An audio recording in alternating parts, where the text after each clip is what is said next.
Welcome to my YouTube channel read zone. आज हम छायावाद के आधार स्तंभ, छायावाद के सुप्रसिद्ध कवि जयशंकर प्रसाद के कामायनी महाकाव्य के निर्वेद सर्ग की गीत तुमुल कोलाहल कलह में मैं हृदय की बात रे मन की व्याख्या प्रस्तुत करेंगे। यह जो गीत है निर्वेद सर्ग में तुमुल कोलाहल कलह में, यह कहाँ से आया है और इसका संदर्भ क्या है, इसको समझने के लिए ये जानना बहुत आवश्यक है। तो पहले हम ये समझ लेते हैं कि यह गीत जो है वह आया कहाँ से है। इसको समझने के लिए अगर हम कामायनी की शुरुआत से निर्वेद सर्ग तक की कथा समझ लें बहुत ही संक्षिप्त में, तो ये गीत हमारे लिए समझना आसान हो जाएगा। तो कामायनी की शुरुआत में सबसे पहले आप सभी जानते होंगे कि प्रलय होता है। जब पृथ्वी पर प्रलय आ जाती है और प्रलय में केवल मनु बचते हैं, तो मनु जो होते हैं वो हिमालय के शिखरों पर जा कर के बैठते हैं और प्रलय को देख रहे होते हैं। पूरे संसार का प्रलय होता देख वे बहुत ही दुखी होते हैं, बहुत व्यथित होते हैं और उनके मन में वैराग्य जग जाता है। वे उसको देख करके बहुत विह्वल होते हैं। उसी समय कामदेव की पुत्री श्रद्धा का वहाँ पर आगमन होता है और श्रद्धा उनसे बातचीत करती हैं, उनसे मिलती हैं और मनु को इतना विक्षिप्त देखकर, मनु को इतना दुखी देखकर वे उनसे वार्तालाप करती हैं और कर्म करने के लिए मनु को प्रेरित करती हैं। उसके बाद जैसा कि हम सभी जानते हैं, आगे चल करके मनु और श्रद्धा अपना दाम्पत्य जीवन शुरू करते हैं और इसके बाद मनु का यज्ञ भी करते हैं। जब श्रद्धा गर्भवती होती हैं और मनु को इस बात का पता चलता है कि श्रद्धा गर्भवती हैं, तो वे इस बात से बहुत परेशान हो जाते हैं कि अब उन्हें श्रद्धा का पूर्ण प्रेम प्राप्त नहीं होगा। अब उनके प्रेम का विभाजन भी हो जाएगा और उनका प्रेम उनके पुत्र को भी प्राप्त होगा। तो इस बात से वे बहुत ही दुखी हो जाते हैं कि मनु बहुत दुखी हो जाते हैं कि श्रद्धा का पूर्ण प्रेम अब उन्हें प्राप्त नहीं होगा। तो मनु ऐसा सोचकर श्रद्धा को उसी अवस्था में छोड़कर चले जाते हैं। मनु भटकते भटकते फिर सारस्वत प्रदेश में पहुंचते हैं, जहाँ कभी देवासुर संग्राम हुआ था। वहाँ मनु इड़ा से मिलते हैं, जो कि सारस्वत प्रदेश की अधिष्ठात्री देवी हैं। तो जो इड़ा होती हैं वे उन्हें, मनु को बहुत ही प्रोत्साहित करती हैं प्रजा पालन करने के लिए। तो मनु जो है वो उनके दिशा निर्देश में सारस्वत वासियों का जीवन यंत्र आश्रित हो जाने के कारण अत्यंत सरल और सुगम तरीके से प्रजा पालन करने लगते हैं और सब कुछ ठीक है। हर ओर व्यवस्था और शांति समृद्धि वे सबका संचालक करते हैं। मनु इन सब से लेकिन संतुष्ट नहीं हो पाते हैं ज़्यादा और वे इसी कारण से इड़ा के साथ भी कुछ दुर्व्यवहार करते हैं। देवताओं की बहन इड़ा के साथ ऐसा होते देख करके जो देवता होते हैं वे बहुत ही ज़्यादा क्रोधित हो जाते हैं, रुष्ट हो जाते हैं और वहाँ का दृश्य देखकर, इड़ा के साथ होते दुर्व्यवहार को देखकर प्रजा विद्रोह कर देती है। तो एक और प्रजा निरंकुश हो जाती है मनु के प्रति और मनु जो है एक तरफ देखते हैं कि प्रजा, दूसरी तरफ देवता वो भी रुष्ट थे।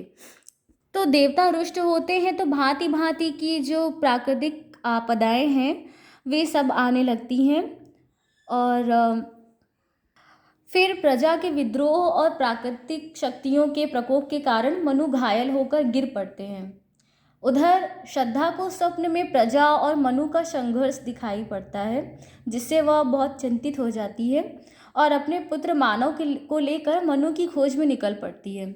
इसके आगे की कथा निर्वेद सर्ग में है, जिसका प्रारंभ ही क्षुब्धता, दुख से आदि इन्हीं तत्वों के साथ होता है। उधर जब इड़ा श्रद्धा से और मानव से मिलती है तो श्रद्धा और उसके पुत्र मानव की दुखद अवस्था देख करके वो बहुत ही द्रवित हो जाती है और इड़ा श्रद्धा से पूछती है कि उसके दुख का कारण क्या है। तब रात के समय में श्रद्धा इड़ा को अपनी सारी जीवन गाथा बताती है, अपना सारा दुख दर्द बताती है और मानव को लेकर इड़ा के साथ आग के पास पहुंचती है। पर जैसे ही वह आग के पास में पहुंचती है तो उसे कुछ पहचानी हुई सी आकृति नज़र आती है। तो जैसे ही वो उस आकृति को देखती है तो कौतूहल व श्रद्धा उस आकृति की ओर समीप जाती है और पास जाती है और ठीक से देखती है। उसको वहाँ पर जो भी दिखाई देता है उससे उसे बहुत आश्चर्य होता है और उसकी आंखें खुली की खुली रह जाती हैं। वह मनु को वहाँ घायल अवस्था में अचेत पड़ा हुआ पाती है और वह सोचने लगती है कि क्या यही वो स्वप्न था जो मैंने देखा था। फिर मनु को जब चेतना आती है और मनु की आंखें खुलती हैं और श्रद्धा को अपने पास देखता है तो उसकी आंखों में आंसू आ जाते हैं। श्रद्धा की भी आंखें नम हो जाती हैं। मानव को अपने पिता के दर्शन होते हैं। वह पुलकित होकर उनसे मिलता है। इस प्रकार रात के उस अंधकार में सुखद कौटुंबिक मिलन हो जाता है और इस प्रकार से व्यथित और पीड़ित मनु की जितनी भी पीड़ा होती है, मनु का जितना भी दुख दर्द होता है, जितनी भी उसकी पीड़ा होती है, जितना भी दुख विषाद होता है, सब श्रद्धा के आगमन से दूर हो जाता है। यही इस गीत का केंद्रीय भाव है। यह जो कथा है कि जो कामायनी महाकाव्य है, इसमें जो श्रद्धा है वह हृदय का प्रतीक है और जो मनु है वह मन का प्रतीक है और जो इड़ा है वह बुद्धि का प्रतीक है। तो इस प्रकार से यह गीत जो है निर्वेद सर्ग में इस प्रकार से आता है। तो अब अगर इसकी व्याख्या हम देखें तो मूल कोलाहल कलह में मैं हृदय की बात रे मन। तो इसमें तुमुल का जो अर्थ है वो है अंधकार। तो विश्व के तुमुल कोलाहल में अर्थात सांसारिक मारपीट में, अंधकार में, भाग दौड़ में इत्यादि इन सारे जंजालों के बीच में, पूरे इस कोलाहल में, पूरे कलह में, अंधकार से भरे हुए, शोर शराबे से भरे हुए इस कलह के वातावरण में मैं हृदय की बात रे मन, हे हृदय हे मन, मैं हृदय की बात हूँ। यहाँ मन जो मनु का प्रतीक है और जो हृदय है वो श्रद्धा का प्रतीक है। तो जब श्रद्धा का आगमन होता है मनु के पास में, मनु की दुखद अवस्था में जब श्रद्धा आती है तो जो श्रद्धा के आने से जो मनु को विश्राम मिला है, जो मनु को आराम मिलता है, जो मनु को सुख मिलता है, तो उसके पक्ष में देखा जाए तो यहाँ पे ये बात जो है आ रही है कि तुमुल कोलाहल कलह में मैं हृदय की बात रे मन, कि इस विश्व के घने घनघोर अंधकार में, कलह में, कोलाहल में, शोर शराबे में हे मन मैं हृदय की बात हूँ। हे मन यानी हे मनु मैं श्रद्धा हूँ। आगे कह रहे हैं कि विकल होकर नित्य चंचल खोजती जब नींद के पल चेतना थकसी रही तब मैं मलय की बात रे मन। तो विकल होकर यानी दुखी होकर के, नित्य और चंचल यानी कि बहुत ही चंचल अवस्था में, बहुत ही चंचल मन जब होता है हमारा, तो बहुत ही चंचल अवस्था में, बहुत ही चलायमान मन में दुखी होकर के, थक करके, दुखी होकर के जब चेतना नींद के सुखद पल खोजने लगती है, खोजती जब नींद के पल, जब नींद के कुछ सुखद पल खोजने लगती है, चेतना थक सी रही तब मैं मलय की बात रे मन। और जिस समय चेतना भी थक रही होती है, उस श्रम के पश्चात विश्राम जब खोजने लगती है तो मैं मलय पर्वत, तो मैं मलय पर्वत की सुवासित, शीतल और सुखद हवा के रूप में आती हूँ और चेतना की पीड़ा को, उसके श्रम के भार को हर लेती हूँ, समाप्त कर देती हूँ। तो मैं मलय की बात रे मन, मैं मलय पर्वत की सुगंधित, विश्राम देने वाली, सुवासित, शीतल, ठंडी हवा की तरह मैं आती हूँ जो चेतना की पीड़ा को दूर कर देती है, जो चेतना की पीड़ा को हर लेती है। आगे कह रहे हैं चिर विषाद विलीन मन की इस व्यथा के तिमिर वन की मैं उषा सी ज्योति रेखा कुसुम विकसित प्रात रे मन। चिर विषाद अब इसमें आगे कह रहे हैं कि जीवन दुख और विषाद के अंधकार में उलझा हुआ है। चिर विषाद विलीन मन की, हम जो मन है वह अत्यंत ही दुख से भरा हुआ है। जो मन है वो चिर विषाद में भरा हुआ है, चिर विषाद में ही विलीन है। तो जीवन दुख और विषाद के इस झंझावात में, इस अंधकार में जो उलझा हुआ है, इस व्यथा के तिमिर वन की मैं उषा सी ज्योति रेखा।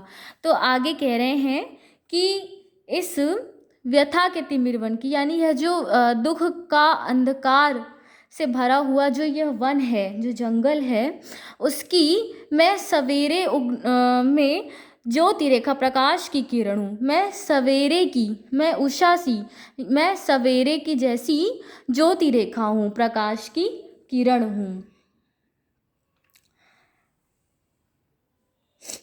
व्यथा के अंधेरे वन में कोई रास्ता मिले भी तो कैसे मिले, परंतु मैं उसी व्यथा के घनघोर अंधेरे में, मैं उसी दुख के अंधेरे में, मैं उसी दुख के घनघोर अंधेरे वाले वन में प्रकाश की रेखा हूँ, ज्योति की रेखा हूँ, उसके ही समान हूँ। जब सुबह का प्रकाश जैसा होता है तो मैं उस रेखा के समान हूँ। और कुसुम विकसित प्रात रेमन, कह रहे हैं कि मैं वो सुबह की ज्योति रेखा हूँ। कुसुम विकसित प्रात रेमन, मैं वह प्रातःकालीन वेला की ज्योति रेखा हूँ जिसमें फूल खिल जाते हैं, जो फूलों को खिला देती है, जिसमें फूल सभी खिल जाते हैं प्रकाश पड़ने पर। तो मैं वो सुबह की प्रकाश की किरण हूँ।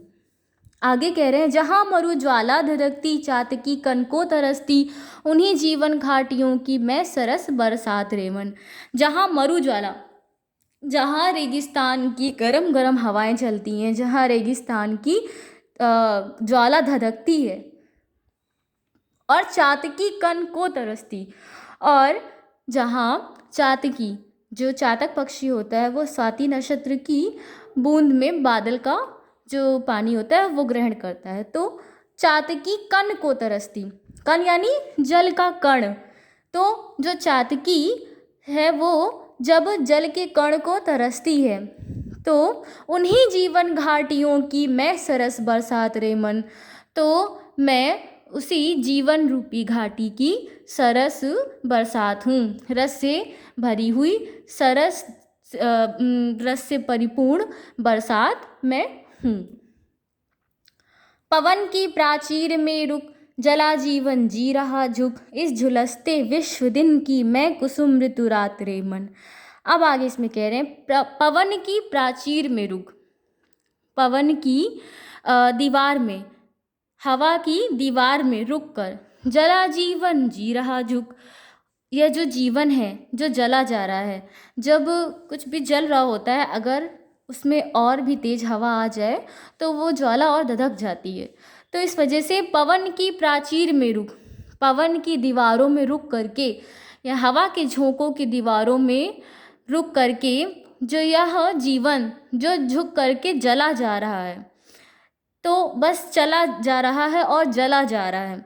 तो इस झुलसते विश्व दिन की मैं कुसुम ऋतु रात रेमन, कह रहे हैं कि इस झुलसते विश्व दिन की, इस झुलसते हुए विश्व के दिन की, संसार के दिनों की, इस झुलसते हुए संसार के दिनों की मैं कुसुम ऋतु रात रेमन, मैं बसंत की ऋतु, या फिर ऐसी ऋतु जिसमें सारे फूल खिल जाते हैं, तो ऐसी मैं, ऐसी ऋतु की, तो ऐसी मैं बसंत ऋतु की जो रात है, मैं उसके समान हूँ, जो मन को, जो जीवन को बहुत ही आनंद, सरसता और शीतलता देने वाली है। तो पवन की प्राचीर में रुक, यानी हवाओं की दीवार में रुक करके जो यह जीवन है जो जला जा रहा है, तो इस झुलसते हुए जीवन के दिनों की मैं कुसुम ऋतु रात रेमन, मैं बसंत की ऋतु के समान हूँ, जो सभी को सुख देने वाली है, आनंद देने वाली है, शीतलता प्रदान करने वाली है। आगे कह रहे हैं, चिर निराशा नीरधर से प्रतिछायित अश्रुसर में, मधुप मुखर मरद मुकुलित मैं सजल जल जात रे मन। कह रहे हैं जो चिर निराशा है, नीरधर का अर्थ हो क्या होगा, बादल, नीर यानी कि जल और धर यानी रखने वाला, तो बादल। तो कह रहे हैं कि जो निराशा के बादल हैं, यानी जो निराशा से भरे हुए, जो अनंत काल की जो चली आ रही निराशाएं हैं, तो निराशा के जो बादल हैं उनसे प्रतिच्छादित, उनसे आच्छादित अश्रुसर में, अश्रुसर, सर यानी सरोवर यानी तालाब, तो जो निराशा के बादलों से भरे हुए जो आंसुओं के तालाब हैं उनकी बात हो रही है। तो निराशा के बादलों से घिरे हुए आंसू के तालाब में, निराशा के बादलों से घिरे हुए आंसुओं के तालाब में मधुप मुखर मरद मुकुलित मैं सजल जल जात रे मन। तो ऐसे तालाब में मधुप मुखर, कह रहे हैं मधुप यानी कि भौरा, और मुखर यानी मुखरित करने वाली, तो भौरों को मुखरित करने वाली, और मरद मुकुलित मकरंद को फैलाने वाली, मैं सजल जल जात रे मन, मैं सजल जल जात हूँ मन, मैं कमल के पुष्प की भांति हूँ मन। तो निराशा के बादलों से घिरे हुए आंसुओं के तालाब में मैं भौरों को मुखरित करने वाली और मकरंद बिखेरने वाली कमल के समान हूँ मन। मैं सजल जल जात हूँ, मैं अनुराग से भरी हुई कमल के समान हूँ मन। तो यह था कामायनी का निर्वेद सर्ग, जिसका ये गीत है। आशा करते हैं कि आपको वीडियो समझ में आया होगा। वीडियो को देखने के लिए आप सभी का धन्यवाद।